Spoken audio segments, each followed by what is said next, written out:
तो साल था 2025 जो भरा था वोट चोरी से लेकर गमले की चोरी तक के, डॉली की चाय पीने से लेकर एप्स्टीन आइलैंड का पानी पीने तक, डीसी की नई शुरुआत से लेकर डीसी के नए मालिक तक के। तो काफी रोमांचक रहा ये साल। लेकिन सुपर हीरो मूवीज के लिए ये साल बहुत अमेजिंग तो नहीं रहा। इनफैक्ट किसी भी सुपर हीरो फिल्म ने 1 बिलियन क्रॉस नहीं किया। मुझे क्यों दुख हो रहा है, कौन सा मेरे अकाउंट में आने वाले थे। लेकिन ये साल इसलिए ठंडा रहा ताकि अगला साल और भी ज्यादा गर्म हो सके। डीसी और मार्वल दोनों ने ही अपने बहुत ही इंपॉर्टेंट प्रोजेक्ट्स को रिलीज करा जिनसे उन्हें काफी आशाएं भी थी। लेकिन क्या उन फिल्म्स ने फैंस की आशाओं का ध्यान रखा? तो आज मैं बात करने वाला हूं 2025 में जितने भी सुपर हीरो प्रोजेक्ट्स आए और जिन्हें मैंने देखा उनके बारे में। और कभी मैंने बोला नहीं, पर एंड तक जरूर देखना। तो शुरू किया जाए। Captain America brave new world. तो ये मूवी देखते वक्त मुझे 3 इडियट के फरहान की याद आ गई। अब्बा नहीं मारेंगे कि कैसे उसे करनी तो फोटोग्राफी थी, लेकिन अब्बा उसके इंजीनियरिंग करा रहे थे। मेकर्स इसे कैप्टन अमेरिका का सीक्वल बनाने पे जुटे हुए थे, पर ये बनना तो दी इनक्रेडिबल हल्क का सीक्वल चाहती थी, जो कि बहुत ही लेट हो गया था। फिल्म खुद को मार्केट करती है as Captain America film, but अंदर से वो हल्क की स्टोरी बता रही है, वो भी बिना हल्क के। और मूवी का जो विलन है सैमुअल स्टर्न, पहले तो मुझे ये बताओ ये किसने अप्रूव किया था? सारा मूड खराब कर देता है ये। मैं इसको एज अ वेस्टेड पोटेंशियल ही कहूंगा, क्योंकि अगर तुम देखो तो प्रेसिडेंट रॉस ने सैमुअल स्टर्न को 2008 के द इनक्रेडिबल हल्क के बाद से बिना ट्रायल के जेल में बंद रखा हुआ था, और वो भी काफी गुप्त रीजंस के लिए। मूवी के सेकंड हाफ में स्टर्न फरार हो जाता है और अब उसका मकसद था रॉस की रेपुटेशन को बर्बाद करना, जिसके लिए वो यूनाइटेड स्टेट्स और जापान के बीच में वॉर करवा देता है। लेकिन अगर तुम थोड़ा सा सोचो तो तुम खुद रियलाइज करोगे कि एक प्रिजनर को इंटरनेशनली जाने की जरूरत थी नहीं। अगर वो सिर्फ ये बता देता लोगों को कि एक गवर्नमेंट ऑफिशियल ने उसे बिना ट्रायल के इतने सालों तक कैद में रखा, तो लोग ऐसे ही रॉस की मूंछें खींच लेते हैं। अब इस फिल्म के मल्टीपल रीशूट्स हुए थे, which is not a bad thing, पर ये बताते क्यों हो कि रीशूट किए हैं? रीशूट का मतलब है कि ऑडियंस को पता नहीं चलना चाहिए कि रीशूट हुए हैं, पर कोई भी बता सकता है कि मूवी में कितने रीशूट्स हुए हैं। और मुझे कहीं ना कहीं लगता है कि सैम विल्सन के कैप्टन अमेरिका को लेकर मार्वल ज्यादा कॉन्फिडेंट नहीं है। वो उसको एक अपनी आइडेंटिटी नहीं देना चाहता है, वो उसे स्टीव रॉजर्स के उसूलों पे चलाना चाहता है। अब अगर मार्वल इतना बोल्ड था कि वो एक ब्लैक कैप्टन अमेरिका को इंट्रोड्यूस कर सके, तो उसके कुछ उसूल भी तो बदलो ना। और शायद मार्वल खुद ही नहीं जानता है कि वो कैसे सैम विल्सन के कैप्टन अमेरिका को दिखाए, इसीलिए कैप्टन अमेरिका बनने के बाद सैम विल्सन हमें शायद 2 ही बार दिखाया है एज कैप्टन अमेरिका। पर देखो अब ज्यादा दिन उसको ये शील्ड का भार नहीं उठाना पड़ेगा, क्योंकि कैप्टन अमेरिका ने कैप्टन जूनियर कर लिया है।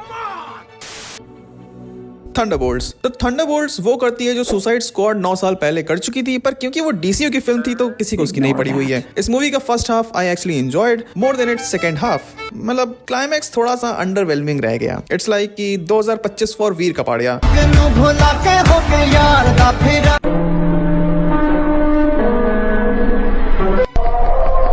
और ये फिल्म तुम्हारे बहुत ही जाने माने सवाल का जवाब देती है, जो कि है कि अगर एक सुपर हीरो की फिल्म आती है तो बाकी सारे सुपर हीरो कहाँ घास चर रहे होते हैं। और ये सवाल जो है ये मार्वल के पीछे पड़ा हुआ था 2012 से। दी एवेंजर्स के इवेंट्स के बाद मार्वल के लिए सोलो प्रोजेक्ट्स बनाना मुश्किल हो गया था। जब आयरन मैन 3 रिलीज हुई थी तो मूवी ने स्पेशली एक्सप्लेन करने की कोशिश करी थी कि थॉर और कैप्टन अमेरिका जैसे कैरेक्टर्स कहाँ हैं। और ये सवाल जायज भी था कि अगर एक बहुत बड़ा विलन न्यूयॉर्क में तबाही मचा रहा है तो सिर्फ एक हीरो को बुलाने से बेहतर है कि पूरी मंडली को बुला लिया जाए। लेकिन एवेंजर्स एंड गेम के बाद से जब एवेंजर्स बचे ही नहीं, तो रिसेंट फिल्म में ये सवाल उठना बंद हो गया था। लेकिन थंडरबोल्ट्स और captain America brave new world के इवेंट्स के साथ नए टीम सेटअप हो रहे थे, और थंडरबोल्ट के एंड में हमें ये बता भी दिया जाता है कि सैम विल्सन ने एक अलग टीम बना ली और थंडरबोल्ट्स की एक अलग टीम बन चुकी है। पर ये जो सवाल है इसको थंडरबोल्ट बहुत ही अच्छे से हैंडल करती है। मूवी साफ साफ हमें ये बताती है कि जो असेंबल्ड हीरोज हैं उस इवेंट के लिए वही क्यों जरूरी है। अब अगर थंडरबोल्ट का तुम एग्जाम्पल लो तो उसके एंड में हम देखते हैं कि जो बॉब होता है वो वॉइड के कंट्रोल में चला जाता है, और वॉइड इतनी बड़ी फोर्स होती है जिसके अगेंस्ट दूसरे एमसीयू हीरोज कुछ खास हेल्प कर नहीं पाते।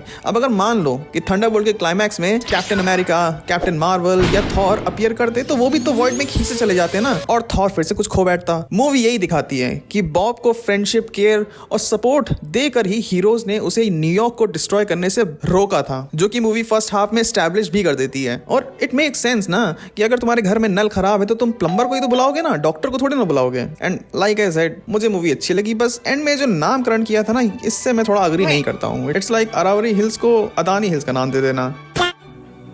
सुपरमैन। तो डीसीयू की 2025 की एक लौती फिल्म सुपरमैन सालों के बिल्डअप और एंडलेस ऑनलाइन डिबेट की सुपरमैन को कच्चा पहनना चाहिए कि नहीं चाहिए, साल की सबसे ज्यादा anticipated DC super hero film finally theatres में आई इस साल। अब जब जेम्स गन ने अपने सुपरमैन के बारे में बताना शुरू करा ना, तो आई थिंक उनका एक गोल तो बहुत ही क्लियर था कि वो हेनरी कैविल के सुपरमैन से इसको एकदम अपोजिट रखेंगे। जेम्स गन अपनी फिल्म में the last son of krypton को ज्यादा ब्राइट, होपफुल, ऑप्टिमिस्टिक वर्जन में प्रेजेंट करते हैं, और साथ ही ये मूवी एक नए डीसीयू की शुरुआत शुरुआत करती भी है, ऐसा लोगों को लगता है, बट डीसीयू की शुरुआत करी है क्रीचर कमांडोज ने, शायद ही उसे किसी ने देखा है। हाँ, मूवी में बहुत सारे कैरेक्टर्स हैं जो कि नहीं होने चाहिए थे, पर फिर भी इस मूवी को ज्यादा नुकसान नहीं हुआ इस चीज से। और ये कोई बहुत बढ़िया फिल्म नहीं है जेम्स गन की, वही जेनरिक से आइडियाज थे, जैसे कि अल्ट्रामैन जो कि सिर्फ सुपरमैन से लड़ने के लिए बनाया गया था,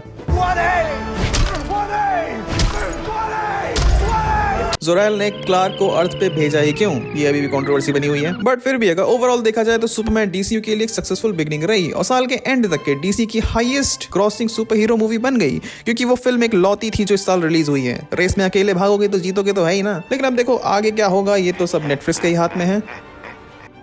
फैंटास्टिक फोर, तो देखो फैंटास्टिक फोर एक पारिवारिक फिल्म है। बहुत टाइम बाद कोई ऐसी एमसीयू की फिल्म आई थी जिसे देखने के लिए तुम्हें वॉच दिस बिफोर वॉचिंग नहीं याली वीडियोस देखने की जरूरत बिल्कुल नहीं थी। लेकिन फिर भी देखो फैंस की कंप्लेन रुकी नहीं। फैंस की कंप्लेन इस फिल्म से भी थी, गैलेक्टस इतनी आसानी से कैसे हार गया, ये सीन क्यों डिलीट कर दिया, डूम को पीछे से क्यों दिखाया, आगे से क्यों नहीं दिखाया, और रीड थोड़ा और स्ट्रेच क्यों नहीं कर रहा है। तो बस यहीं पे लोगों को फिल्म अच्छी नहीं लगी। बट मेरे हिसाब से काफी डिफरेंट टेक लिया गया था फैंटास्टिक फोर को लेकर। पिछली जो लास्ट 2 फैंटास्टिक फोर फिल्म्स आई थी वो बहुत ही ज्यादा बर्बाद थी। Say that again? और वैसे भी डूम्सडे के लिए उन्हें फैंटास्टिक फोर को सेटअप करना ही था, तो जल्द से जल्द जितना बेहतर और जितना अच्छा वो कर सकते थे उन्होंने करा। अब फ्यूचर में हमें कोई और ही फैंटास्टिक फोर देखने को मिलेगा, जाहिर सी बात है।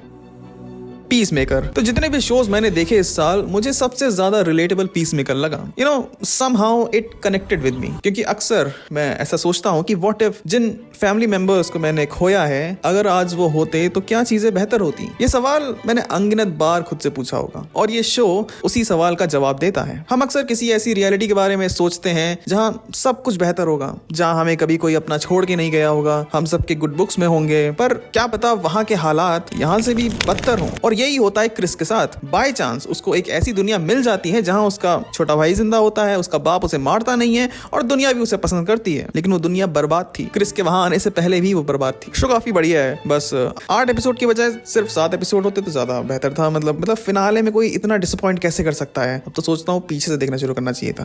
योर फ्रेंडली नेबरहुड स्पाइडरमैन, तो इस शो का जो एनिमेशन स्टाइल है इसके बारे में लोग काफी तारीफ कर रहे थे, पर देखो मुझे ये स्टाइल इतना पसंद नहीं आया। ऐसा लगता है कि ये यंगर ऑडियंस के लिए ही बनाई गई है। पहले तो ये टॉम हॉलैंड के स्पाइडरमैन के बारे में होने वाली थी, एक काइंड ऑफ ओरिजिन स्टोरी। देखो या तो मार्वल टॉम हॉलैंड की ओरिजिन स्टोरी के बारे में भूल चुका है, या तो वो सोच रहा है कि ऑडियंस को जो मानना है वो मान ले। और ये एक ऐसा टीवी शो है कि जिसमें कोई भी कभी भी आया जा रहा है। ठीक है, पता चल रहा है कि कैरेक्टर राइट्स वापस मिल गए हैं, फ्लेक्स नहीं करना होता है। और मेरे हिसाब से ये मोस्ट वोक शो एवर है। अगर बाकी तुम शोज के कंपैरिजन में देखो तो इसमें बहुत ही ज्यादा है। तुम कैरेक्टर्स की डाइवर्सिटी देखो। पहली बार मैंने ब्लैक नॉर्मन ऑसबॉर्न देखा, कैन यू बिलीव इट। लेकिन वही है कि अगर तुम्हें एक डिफरेंट टेक देखना है स्पाइडरमैन के ओरिजिन को लेकर तो तुम इसका सीजन 2 भी 2026 में आएगा, तो देखते हैं कहां तक जाता है ये।